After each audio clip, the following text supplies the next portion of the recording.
Hey everyone, I'm Mind, and this is Tropical Frost Showdown, a Mega Construx Pokemon set that released in 2018. This set contains 4 Pokemon, 398 pieces, and originally retailed for $59.99 in the US. I believe this set's discontinued now, though Mega Construx is strange, and sometimes things look discontinued but actually aren't. So I think you are still able to get it in some places, but from what I've seen, like most places, this isn't available anymore. But regardless, this is the biggest Mega Construx set I've gotten, so let's take a look at it. So here is Tropical Frost Showdown, and before I get into any of the specific details about this set, I do want to mention that buying these Mega Construx sets has made me really appreciate LEGO's quality control more, because there's a lot of things about these sets that are just not up to LEGO's quality, especially in this one in particular. I had 2 pretty significant issues that are things that I've really never seen from LEGO out of the box. And I know I only have 3 sets, it's a small sample size, but any issues I've ever had with LEGO sets, it's only been 1 per set. I've never had 2 issues like this. And the fact that I only have 3 sets, I don't know, it's not a good look. But let me show you what those 2 issues are before I get into the actual set. So first, Pikachu comes with these lightning pieces as accessories, and in the back of the instructions and on the box and everything, it says I'm supposed to get 2 yellow ones, 2 of this color. But instead I got an orange and a yellow one. And that's just not the piece that was supposed to be in the set, it's just the wrong color. Luckily the orange works well enough, so it doesn't bother me too much, but that just straight up is not what was advertised in the box, and yeah, that's not great to see here. But the bigger and more significant thing is this green piece right here. This came out of the box completely bent and kind of destroyed. I have never seen that happen with LEGO. I've seen on Instagram and whatnot, maybe 1 or 2 people have gotten a broken piece once or twice, but this piece is just destroyed. And the fact that I had both this and the incorrectly colored part in the same set just does not bode well. But anyway, those are little things. Obviously, if you guys get this set, the chances of those occurring with you are unlikely. But I just thought I should mention that, yeah, that's not a great look. But now, with that being said, let's take a look at each of the 4 Pokemon one by one and then take a look at the overall build. So first, we're going to take a look at Pikachu here. And of course, it's Pikachu. He comes in so many different sets.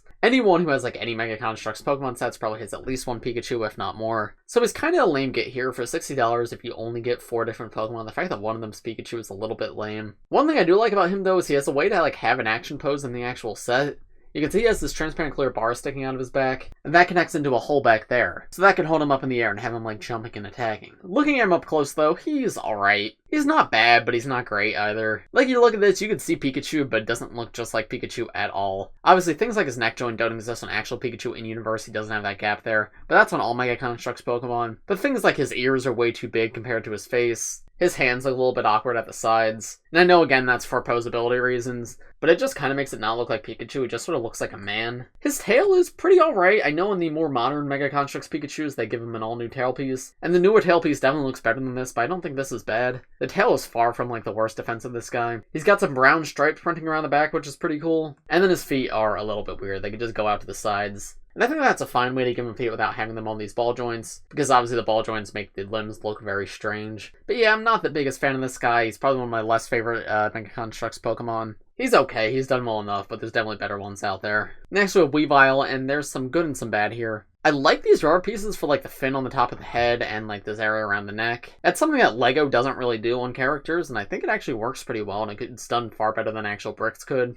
The face is pretty decent too. I like this piece up here and these tooth pieces around the side to make up the shape of the face. The issue comes in with the body. I think just this character overall is too big. Weavile in game is a very skinny, fast Pokemon, and this just seems too large and too fat. And I think that's just because it has to be in comparison with all the other minifigures, and they wanted to give this one a lot of posability. But yeah, there's just parts of this that feel a bit too awkward to me. I like the tail out the back, but the legs just seem really strange. It's just a little bit too blocky for my liking around the bottom. And the entire torso area, too, is just a little bit too big. The head is a 3x3. I think if they made the head 2x2 and the body just 1 wide, that'd be a lot better. Because as it stands, Weavile's proportions just seem a little bit off. But it's not terrible. I still think it looks good, and it's one of the better looking Mega Construx Pokemon. In terms of accessories, Weavile has this large transparent purple stick right here. I believe this is supposed to represent Weavile using Night Slash. And this is the stick that Weavile is doing the slashing with. And with the arm joints and elbow joints, there's a few different positions you can get Weavile in. I think when you have them in action, they look a little bit nicer. But yeah, you can see the legs are on a joint, obviously. Arms are on a ball joint, but so are the hands. And of course, same things around the other side.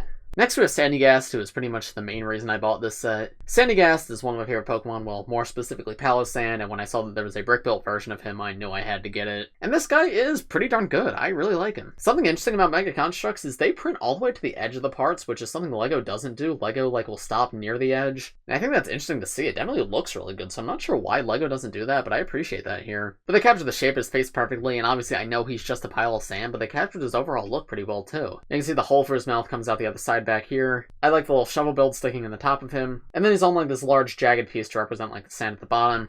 Though you can also remove him from that if you want. And there's how he looks without it. He definitely looks better with it, but if you want, you can remove him from it. Yeah, overall, I really like this one. Obviously, he's just a mound of sand, but I think he's done pretty perfectly. And I'm very happy I have him. And then finally we have Wingull, who is another one of my favorite Pokemon, and is the other reason I bought this set. And Wingull is alright. It's immediately recognizable, which I appreciate, and things like the wings are done really well. But I feel like they messed up on the face and the body, which are like pretty significant things, so it doesn't really feel like Wingull exactly. The eyes are pretty good and the beak's alright, but he's got too much of a body here. This entire 2x2 body section back here doesn't exist unlike Wingull in the actual games. It pretty much transitions from his head into his tail. So he's just a little bit too long here. Additionally, these two tooth pieces right here don't really fit. I know what they were going for. Actual Wingull has like a little spiked area that's slicked back, but they don't have that slicking back here. They just point straight up. So instead, he kind of just looks like he has cat ears, which like he doesn't. So I'm not the biggest fan of that. The tail around the back is a pretty good printed part though, and I really like the look of the wings. The tops of these are printed, and then some articulation that allows you to flap them and get them in a few different positions. So you can have them pointing straight up like this, or even all the way down like this. But personally, I prefer them up and out like this, because that's how Wingull is in most official art. So as a whole, this one's alright. Definitely very flawed, but there's a lot of good elements here. And I think if I took the time to customize it, I could make them look a little bit better. The important printed parts are here, like the face and the wings. But the actual shaping here is just not perfect. Now moving on to the build, it's split into 3 distinct sections.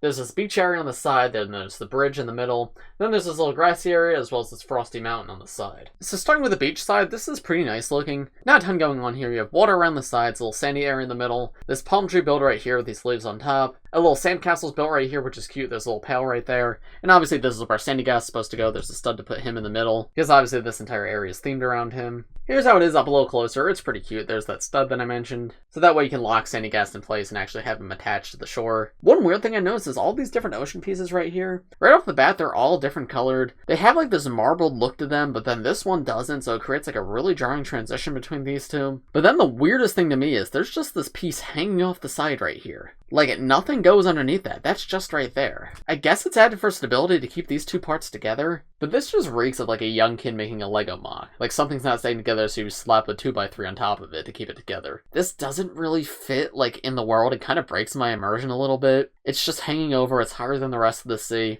and for no point at all. Obviously you can remove it. The build won't be as stable that way, but it is an option. But yeah, it's just strange to me. Mega Construx is weird that they do things like this, because this is something that Lego would never do, so I feel weird about that. Not a huge deal, of course, like, it's fine. But it's just strange to me with how many Lego sets I've built, like, that comes off to me as something that you just shouldn't do. Next, coming to the bridge section in the middle of this part is pretty simple. There's a little river underneath it, which looks a lot nicer than the ocean. And then the bridge itself is pretty plain. There's a little stud right there to stand a character if you want. So if you want Pikachu there, you could have him there. But that's about it for this section. There's also another one of those pieces right here that a transparent clear pole is stabbed into. And on top of that, that's where Wingull's kept. This is actually a pretty fun but simple play feature. You can just have Wingull spin around in circles if you want. The pole is very easy to rotate, so you can just fling them around. And I like that. I could see myself having a lot of fun with that. And then finally we move to the grassy area, and here's another like weird stability thing. There's randomly a hinge right here between these two rocks.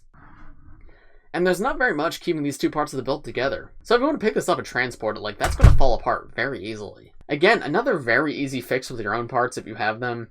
But it just feels kind of lazy to me that, like, that wasn't done a little bit better in the actual set. On top of this rock right here, though, is also the trans-clear stand to attach Pikachu to, or any other character you want to be flying in the air. It's bent about 90 degrees, you can stab it into Pikachu's back, and you can spin him around to rotate it and have him in any position you want. Other than that, there's just some grassy detailing. You've got some leaves right there and right there, a few different stones, and then you come to this mountain section in the middle. This mountain section is okay. This mountain section has like an okay play feature. I like the look of it. The use of the different slope parts makes for a really cool looking mountain. And the snow nice at the top looks quite cool. But you can see both from the side and from the back as well as from the top that it's quite open in the middle. So what you're supposed to do is put a Pokemon in here. I'm going to use Weavile in this case because that's what's like intended to be on the box. But it doesn't have to be Weavile. It could be any Pokemon you want. Weavile is a little big. Like, yeah, they do fit in there, but it's a little snug. And this is what I mean by the Weavile character just as a whole being too big. Because, I mean, look at this thing in this mountain. Does that feel like the scale of Weavile in universe to you? Because it doesn't to me. But regardless, the play feature here is you push down this green piece. That is the broken piece that I got in the set. And when you push down, it makes Weavile move up. And also breaks these ice pieces off. This one over the side's supposed to fall off too. It just came a little loose, but normally that would also fall off. And here, it might work a little better without Weavile actually inside it. So let me push down right here. Nope, see, that one still didn't fall off. Oh, there you go. Now it did. So that's an alright play feature. Personally, I don't feel too strongly about it. I'm not the biggest fan. But I can see there's some fun to be had there. It's just personally not for me. So, overall, would I recommend this set? No, probably not. I'm happy I have it because I'm really glad I got Wingull and Sandygast. But for $60, man, there is not enough. You're like, if we were comparing this to LEGO, like, this would not be a $60 LEGO set. But number two, like, you don't even get enough Pokemon here. You only get 4. And one's Pikachu, which is a really common one, so essentially you only get 3. And the build is just kind of boring to me. There's not much going on. The 3 different areas look pretty enough, but there's just not much to play with. I do appreciate at least having the 2 transparent clear stands to pose Wingull and Pikachu. That's something cool that I wish LEGO did more in sets, which I think they have actually been doing more in sets. But I think it's nice to have ways to display characters with the sets themselves. But yeah, unless you're like me and you're a huge fan of Sandygast and Wingull, you probably don't need this one. It's really expensive, and it's not that great. But those are just my thoughts. Let me know what you guys think in the comments below. I know Mega Construx is something I cover rarely on the channel, but it's something I'm interested in covering more. So let me know if there's any other like Mega Construx Pokemon sets you'd like to see me cover. I have seen a few comments saying, hey, you should review Halo sets. I'm not a fan of Halos, so I don't feel like I could review those well, and I don't really want to spend money to buy those. But I'm a huge fan of Pokemon, so if there's any other Pokemon sets you want to see a review on, let me know in the comments, and if I'm interested, maybe I'll buy them. But as for this video, I think that's about going to do it. Thanks for watching, everybody. If you enjoyed, please press like, subscribe if you're new. I do videos like this every single day, so if you subscribe, you'll be the first to see them. Thanks for watching, everybody, and I will see you in the next one. Bye.